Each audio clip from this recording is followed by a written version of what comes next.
S ಇನ್ನು resort story ಆಯಿತು. ಇನ್ನು ಮುಂದಿನ ಸುದ್ದಿಯನ್ನು ನಾವು ಗಮನಿಸೋದಾದರೆ, ನೆಲಮಂಗಲದಲ್ಲಿ ಭೂಮಿ ಲೂಟಿ ಹೊಡೆಯೋ ಹುದ್ದೆ ಮೇಲೆ ಕಣ್ಣು ಬಿದ್ದಿದೆ.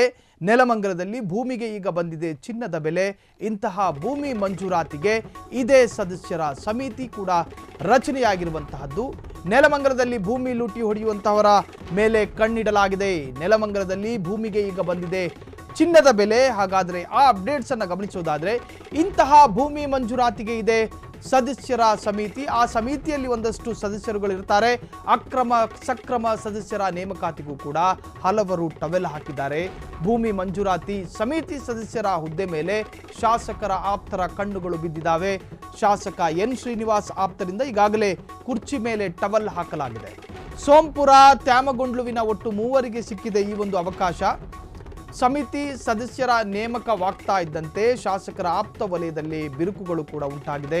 ನೆಲಮಂಗಲ ಶಾಸಕ ಎಂಎಲ್ಎ ಶ್ರೀನಿವಾಸ್ ಜೊತೆಗಿದ್ದ ಆಪ್ತರಲ್ಲೇ ಮುಸುಕಿನ ಗುದ್ದಾಟಗಳು, ಶೀತಲ ಸಮರಗಳು ನಡೀತಾ ಇದ್ದಾವೆ.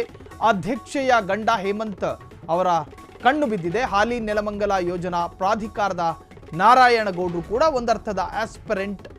ಭೂದಾಳ್ ನಾಗರಾಜ್, ಬ್ಲಾಕ್ ಕಾಂಗ್ರೆಸ್ ಅಧ್ಯಕ್ಷ ನಾಗರಾಜು, ಇವರೆಲ್ಲರಿಗೂ ಕೂಡ ಆ ಒಂದು ಹುದ್ದೆ ಮೇಲೆ ಕಣ್ಣು ಬಿದ್ದಿದೆ. ತ್ಯಾಮಗೊಂಡ್ಲು ಹನುಮಂತೇಗೌಡ, ಸೋಂಪುರ ಗೋವಿಂದರಾಜ್ ಫೈಟ್ ನಡೀತಾ ಇದೆ. TAPCMS ಡೈರೆಕ್ಟರ್ ಪಿಳ್ಳಪ್ಪ ಕೂಡ ಇದೇ ರೇಸ್ನಲ್ಲಿದ್ದಾರೆ. ಆಕಾಂಕ್ಷಿಗಳ ಪಟ್ಟಿಯಲ್ಲಿ ಅವರು ಬರ್ತಾರೆ. ಶಾಸಕರ ಆಪ್ತರ ಮುಸುಕಿನ ಫೈಟ್ನಿಂದ ಕೈ ತಪ್ಪಿದ ನಗರಸಭೆ ಅಧ್ಯಕ್ಷ ಸ್ಥಾನ. JDS BJP ಮೈತ್ರಿಪಾಲಾದ ನಗರಸಭೆಯ ಅಧ್ಯಕ್ಷ ಸ್ಥಾನ. ಇಬ್ಬರ ಜಗಳ ಮೂರನೇವರಿಗೆ ಲಾಭ ಎನ್ನುವಂತಹ ಗಾದೆಯನ್ನು ಕೂಡ ಇದು ಪ್ರೂವ್ ಮಾಡಿದೆ. ಎನ್ ಶ್ರೀನಿವಾಸ್ ಕೈ ತಪ್ಪಿದೆ ನೆಲಮಂಗಲದಲ್ಲಿ ಭೂಮಿ ಲೂಟಿ ಹೊಡೆಯೋ ಹುದ್ದೆ ಮೇಲೆ ಕಣ್ಣು ಬಿದ್ದಿದೆ. ಒಂದಷ್ಟು ಆಕಾಂಕ್ಷಿಗಳ ಫೈಟ್ ಕೂಡ ನಡೀತಾ ಇತ್ತು. ನನಗೆ ಬೇಕು ಎನ್ನುವಂತಹ ಕಿತ್ತಾಟ ಕಾದಾಟದಲ್ಲಿ ಕೊನೆಗೂ ಕೂಡ ಬೇರೆಯವರ ಕೈಪಾಲಾಗಿದೆ. ಅದು ಕೂಡ ಮೈತ್ರಿ ಪಾರ್ಟಿಗಳಿಗೆ ಸಿಕ್ಕಿ ಹೋಗಿದೆ. ದಕ್ಷಿಣ ತಾಲೂಕು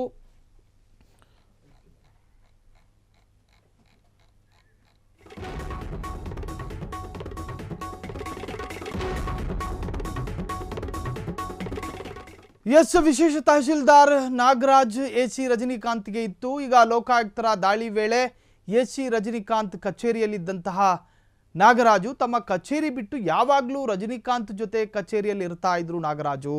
ಒಂದು ಕಡೆ ಲೋಕಾಯುಕ್ತರ ದಾಳಿ ಆಯಿತು. ಲೋಕಾಯುಕ್ತರ ದಾಳಿ ಬಳಿಕ ಅವರನ್ನ ವಿಚಾರಣೆಗೆ ಕರೆಸಿಕೊಳ್ಳಲಾಯಿತು. ಆ ಸಂದರ್ಭದಲ್ಲಿ ಒಂದಷ್ಟು ವಿಚಾರಣೆಯನ್ನು ಕೂಡ ಲೋಕಾಯುಕ್ತ ಅಧಿಕಾರಿಗಳು ಮಾಡಿದ್ರು.